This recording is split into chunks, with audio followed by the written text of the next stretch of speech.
이번 시간에 다루고자 하는 주제는 죄로부터의 승리, 죄에 대한 교리를 배웁니다.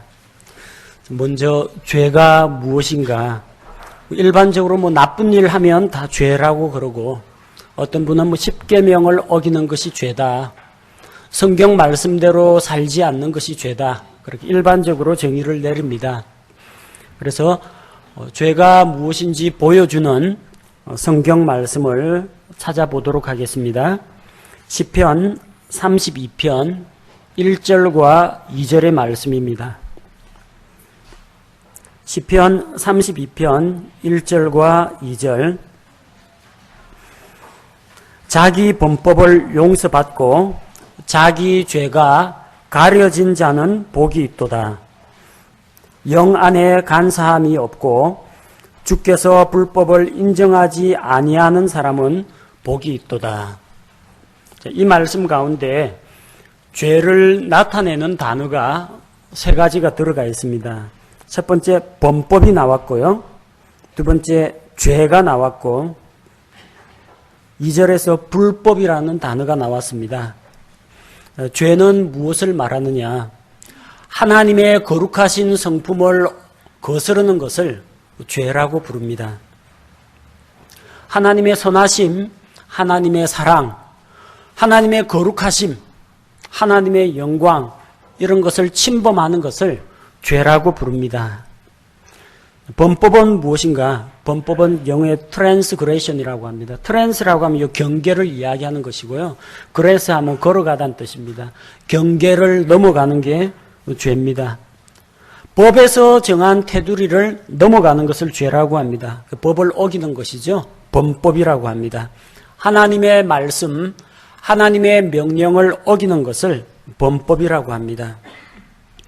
그 다음 세 번째 단어가 불법이라고 되어 있는데, 불법은 왜곡하다, 비틀다, 그런 의미입니다. 하나님께서 분명히 이렇게 말씀하셨는데 그걸 왜곡하고 변질시켜서 다른 길로 가는 것, 하나님의 뜻을 거역하는 것을 불법이라고 합니다. 자, 죄는 하나님의 성품을 거스르는 것, 범법은 하나님의 말씀을 어기는 것, 불법은 하나님의 뜻을 거역하는 것. 그 죄라는 것은 한마디로 무엇이다? 하나님의 거룩하신 성품과 속성과 그분의 말씀과 그분의 뜻을 어기는 것, 이게 죄입니다. 자, 그렇다면 죄는 누구한테 짓는 것입니까? 하나님께 짓는 것입니다. 죄는 하나님께 짓는 겁니다. 물론 도둑질을 해서 다른 사람에게 피해를 입힐 수는 있습니다. 그러나 그 죄는 하나님을 대적하여 짓는 것이 죄고, 그 피해의 일부분이 다른 사람에게 돌아가는 것입니다. 죄는 하나님께 짓는 것이기 때문에 하나님께 죄를 자백하고 하나님 앞에서 용서를 받아야 합니다. 죄가 하나님께 짓는 것이라면 죄의 용서도 하나님으로부터만 온다는 것을 알 수가 있습니다. 따라서 우리는 죄의 문제는 하나님 앞에서 내가 정말 이걸 죄라고 인정하느냐, 그렇게 여기느냐, 그렇게 믿느냐가 중요한 겁니다. 아, 내가 그냥 실수했어, 내가 잘못했어, 내가 후회한다, 그 정도가 아니라는 겁니다. 성경 인물 가운데 자기 죄를 인정한 사람이 많이 있습니다. 이집트의 파라오도 모세를 통해서 하나님께서 내 백성을 가게 하라, 그 말씀을 하셨는데 거역을 했죠.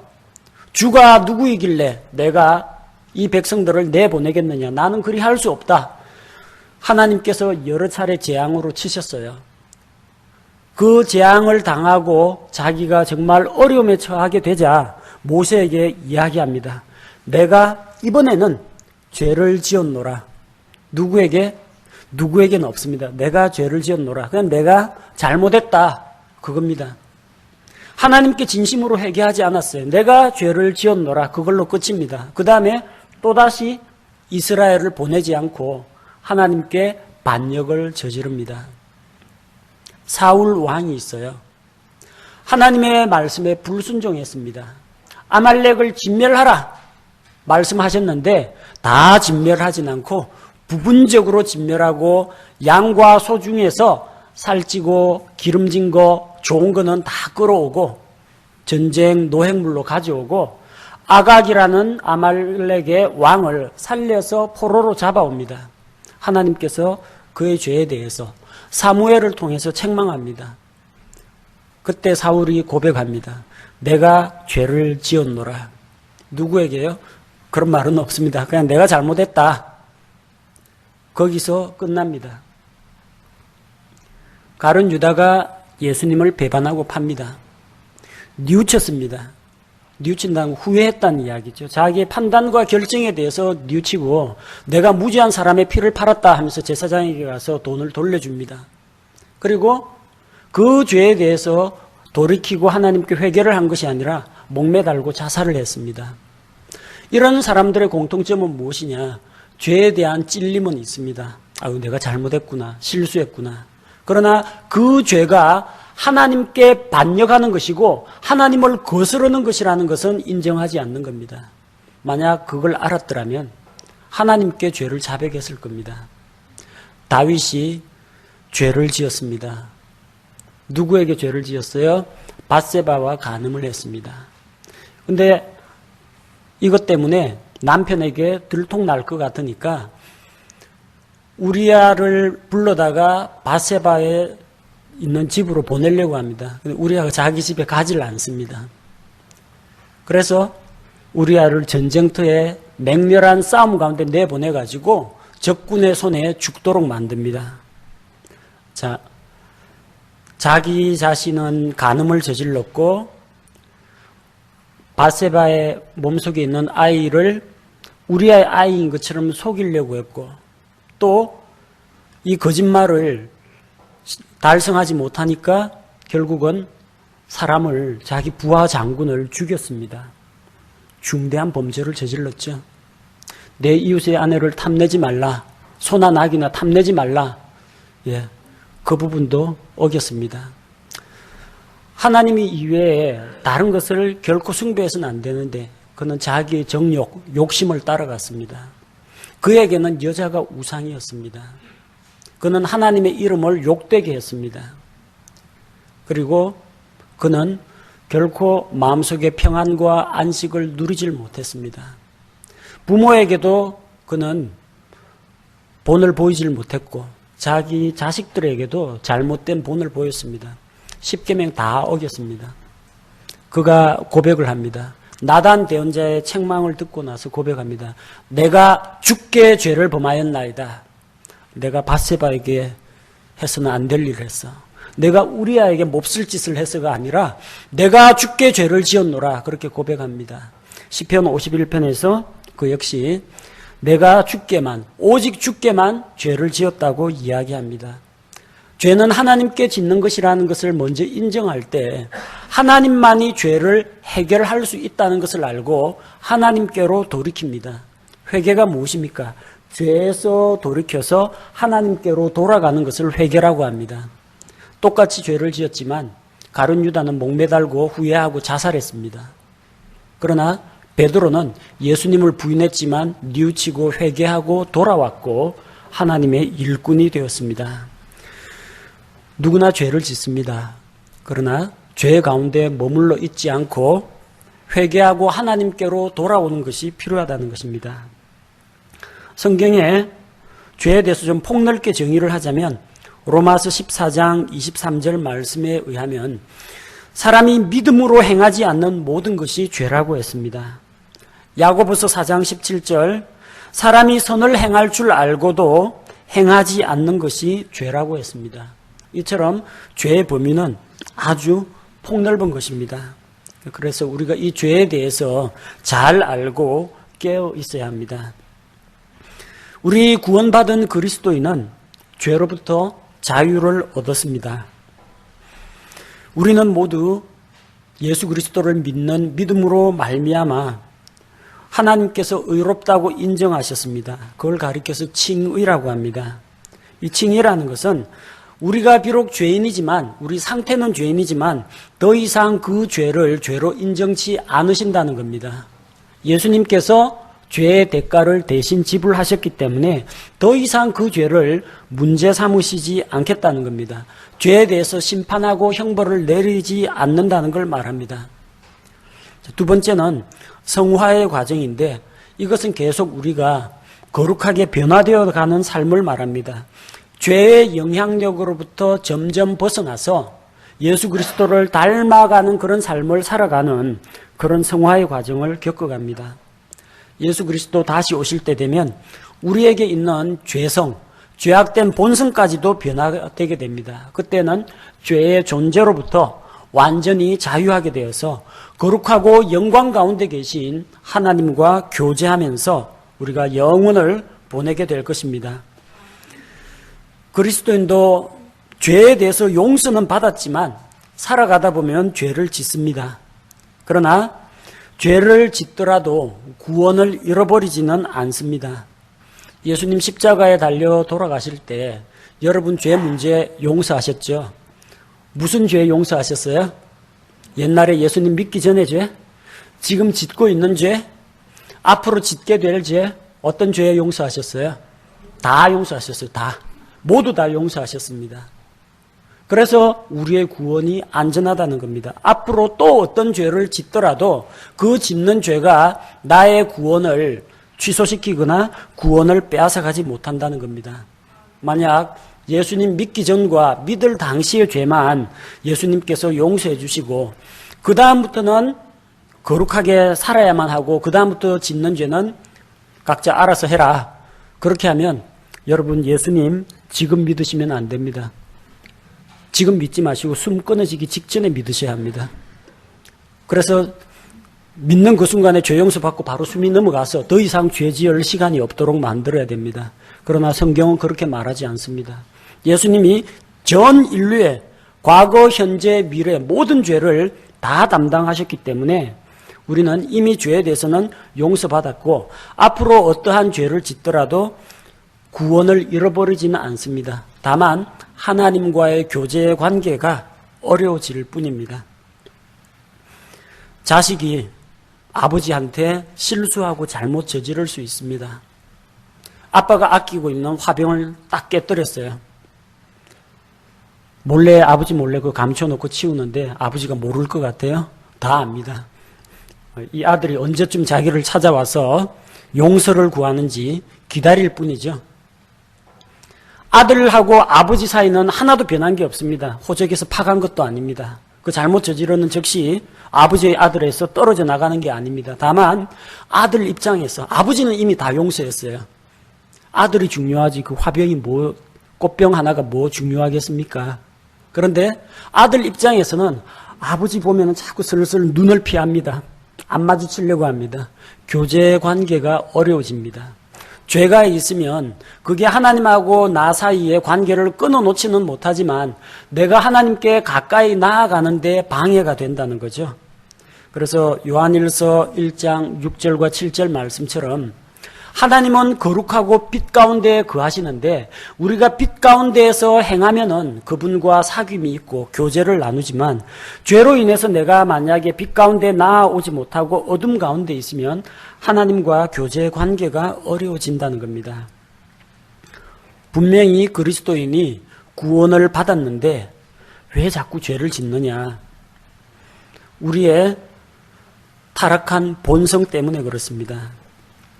시편 51편 5절 말씀에 보면 내 어머니가 죄 중에 나를 수태하였다고 다윗이 고백하고 있습니다. 우리는 다 죄 가운데에서 태어납니다. 죄악된 본성을 가지고 태어납니다. 또한 우리가 가지고 있는 이 몸은 여러 가지 환경의 유혹들, 욕심에 이끌리게 됩니다. 야고보서 1장 14절 15절 말씀을 보면 각 사람이 자기 욕심에 끌려 유혹을 받기 때문에 죄에 빠지게 된다고 했습니다. 우리의 영은 예수 그리스도를 믿는 순간에 다시 태어났습니다. 요한복음 3장 5절 말씀과 같이 성령으로 다시 태어났습니다. 우리의 혼은 예수 그리스도를 믿음으로 혼이 더 이상 지옥에 들어가지 않습니다. 천국이 약속되어 있습니다. 이미 구원을 받았습니다. 하지만 우리가 가지고 있는 이 몸, 우리의 육신은 아직 연약합니다. 뭔가를 더 갖고 싶고 먹고 싶고 자고 싶고 아름다운 것을 보면은 취하고 싶고 이런 욕심들을 가지고 있는데 계속해서 우리의 그런 타락한 본성이 욕심에 끌려 미혹되기 때문에 죄를 짓습니다. 어떤 부분에서 죄를 짓습니까? 요한일서 2장 15절과 16절 말씀을 살펴보겠습니다. 요한일서 2장 15절 16절 세상이나 세상에 있는 것들을 사랑하지 말라.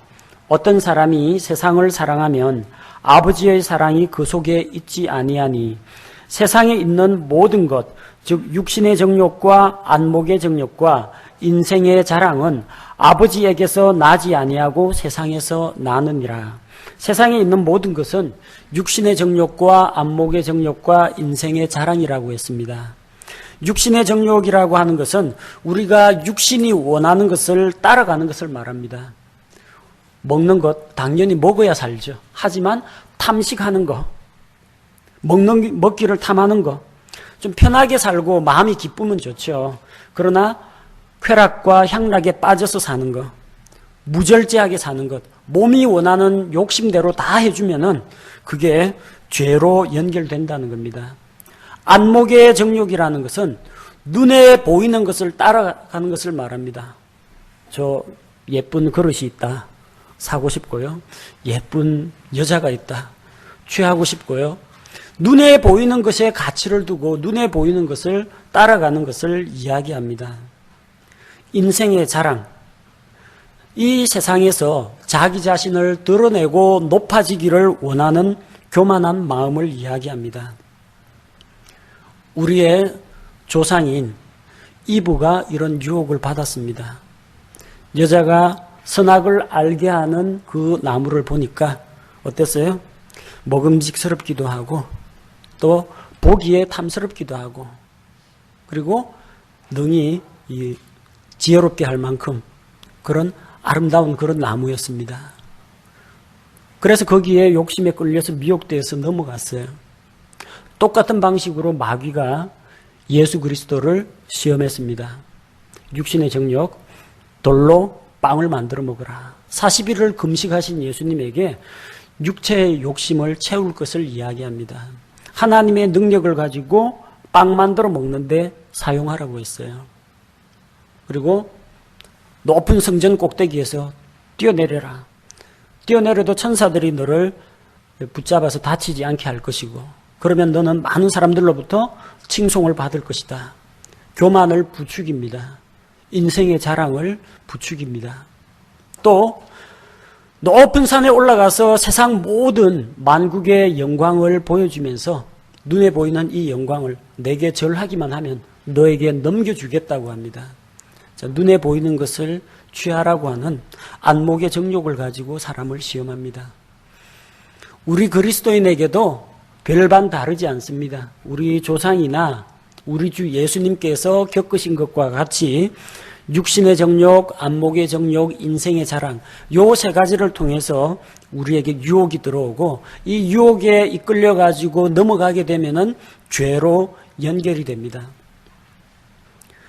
특별히 이 남자 형제들은 육신의 정욕을 조심을 해야 됩니다. 청년의 시기에 있을 때 자기 자신을 깨끗하게 말씀으로 지키고 가꾸는 것이 필요합니다. 몸이 원하는 대로 하고 싶은 거 다 하고 무절제하게 살아서는 안 된다는 이야기입니다. 사람은 다 마찬가지지만 특별히 자매들 같은 경우 안목의 정욕을 따라가기가 쉽다고 합니다.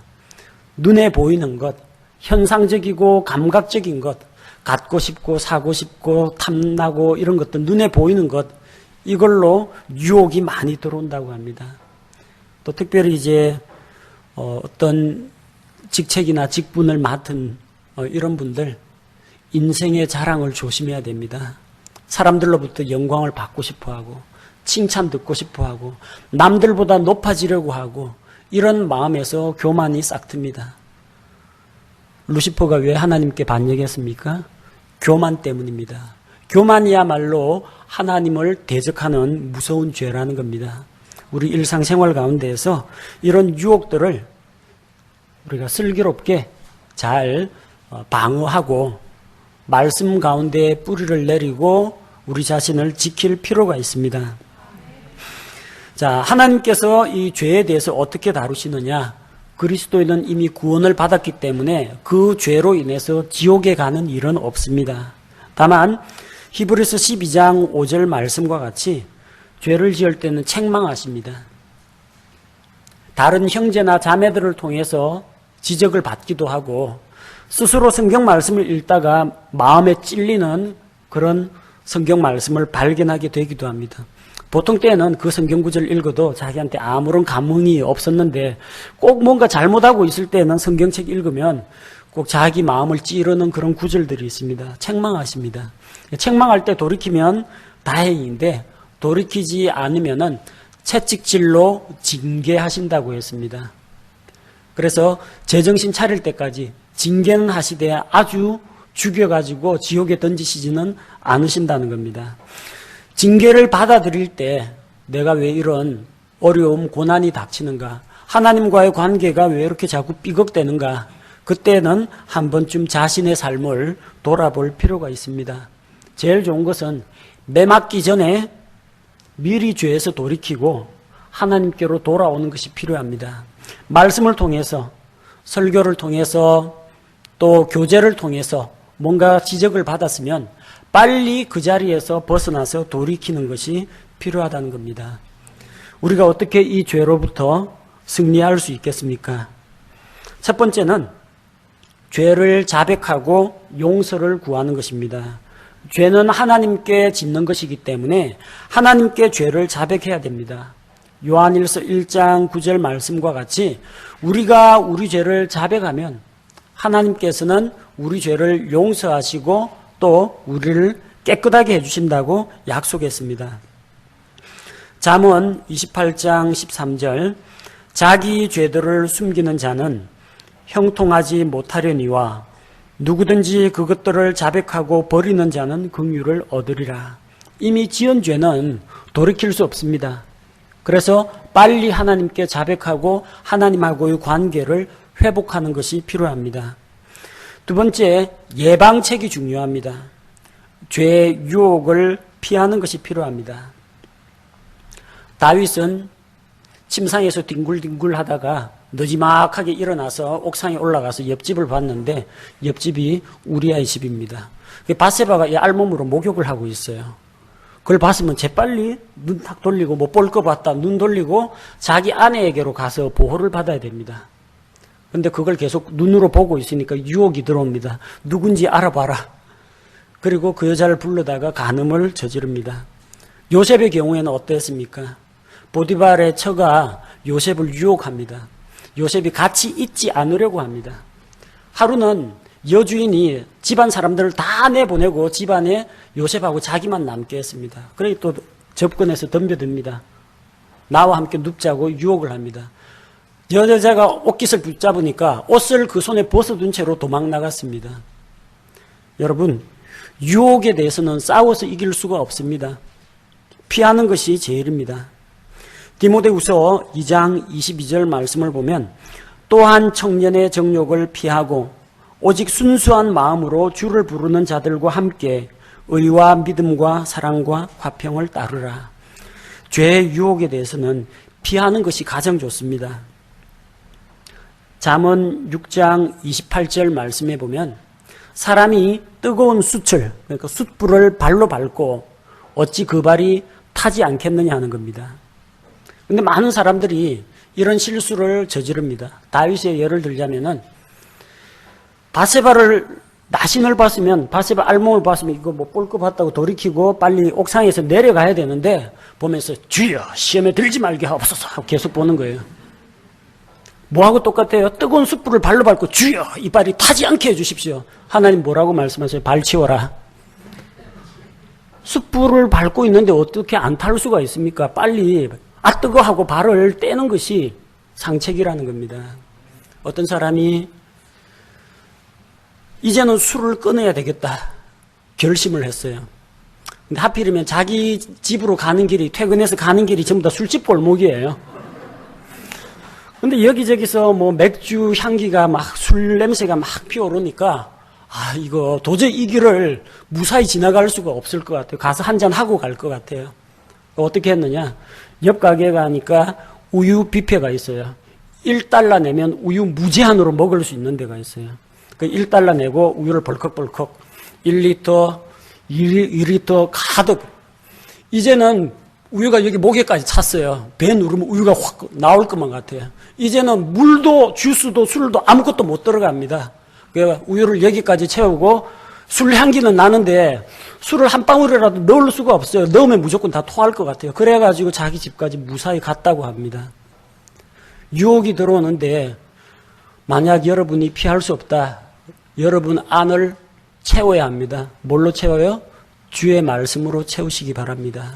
바깥에서 유혹되는 거, 내가 그런 생각하면 안 되지, 내가 저런 거 보면 안 되지, 내가 이래서는 안 되는데, 그렇게 자기와 싸우지 말고 여러분의 마음속을 하나님의 순수한 말씀으로 가득 채울 때 이제 더 이상 딴 게 들어갈 여지가 안 남아요.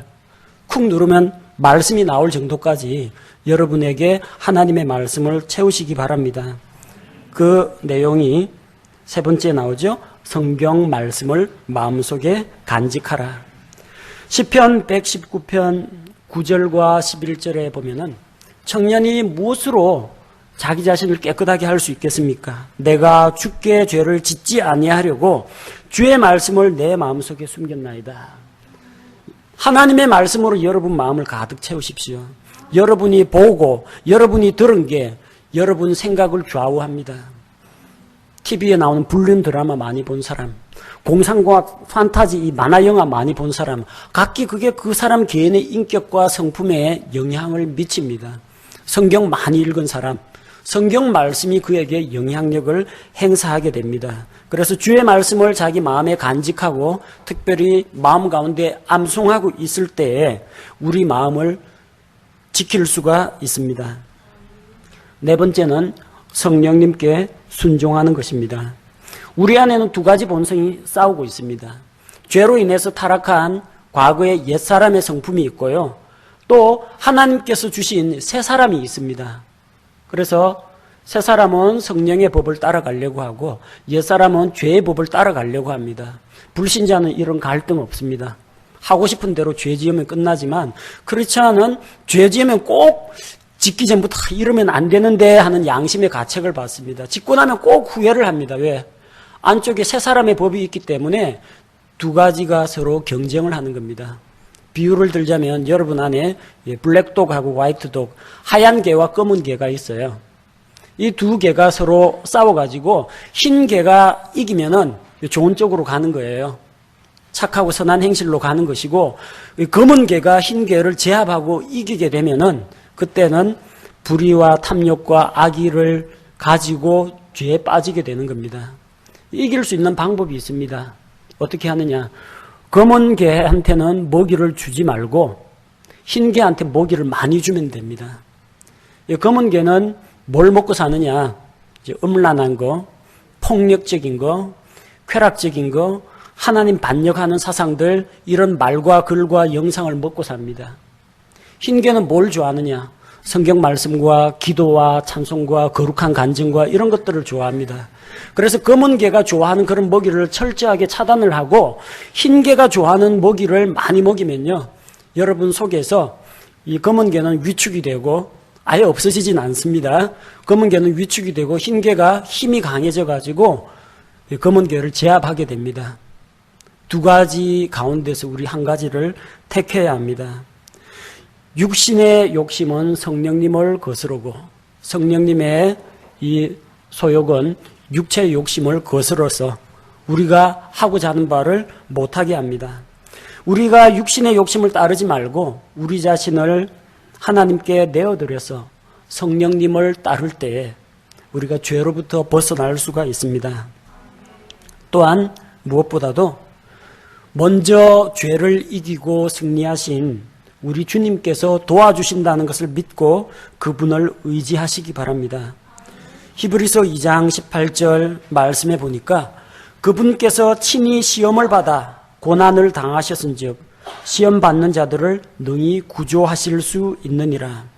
예수님, 아담은 에덴 동산에 잘 갖추어진 환경, 온화한 기후, 그리고 온갖 과일나무와 예쁜 꽃들이 가득한 곳에 그게 아담과 이브에게 공짜로 주어졌습니다. 그리고 젊은 청년의 모습으로 창조가 되었습니다. 하나 아쉬운 것이 없는 그런 가운데에서 자랐습니다. 하지만 예수님께서는 낮고 천한 마구간에 구유에 누워 계셨고, 또한 가난한 목수의 아들로서 힘들고 어려운 생활을 해왔고, 사람들로부터 멸시와 조롱을 받으면서 세리와 죄인들의 친구라는 그런 비난을 들으면서 우리가 당해야 할 배고픔과 슬픔과 아픔과 마지막으로 죽음까지도 경험하신 분입니다. 그런 고난을 당하셨지만 그분은 범죄치 않으시고 죄를 이기고 승리하셨습니다. 따라서 앞서가신 예수님을 본받고 그 예수님께 기도로 도움을 요청할 때 주께서 우리를 능히 구조하실 수 있다는 것입니다.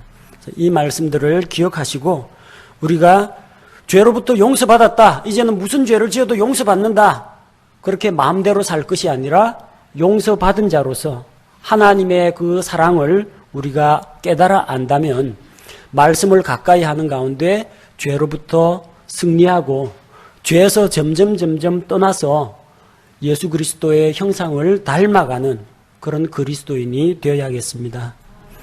제가 기도하겠습니다.